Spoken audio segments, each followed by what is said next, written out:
ఇక సూర్యాపేటలో గ్యాస్ కొరతను నిరసిస్తూ హోటల్స్ అసోసియేషన్ బంద్ పిలుపునిచ్చింది. సూర్యాపేటలోని 150 హోటళ్లను బంద్ చేశారు. తమ సమస్యలు పరిష్కరించాలని ఎమ్మెల్యే జగదీష్ రెడ్డికి విన్నవించారు. కమర్షియల్ గ్యాస్ దొరకడం లేదని, అధికారులు హోటళ్లపై దాడులు చేస్తున్నారని, తాము హోటళ్లను నడపలేని దుస్థితి ఏర్పడిందని యజమానులు ఆవేదన వ్యక్తం చేస్తున్నారు. కమర్షియల్ గ్యాస్ సప్లై చేసి హోటళ్లపై అధికారులు దాడులు ఆపాలని కోరారు.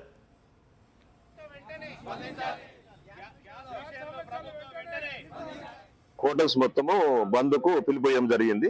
దాన్ని విజయవంతంగా పూర్తి చేయగలరు. కారణం ఏంటంటే మాకు ఈ సిలిండర్ సమస్య తీవ్ర కొరత ఏర్పడ్డది.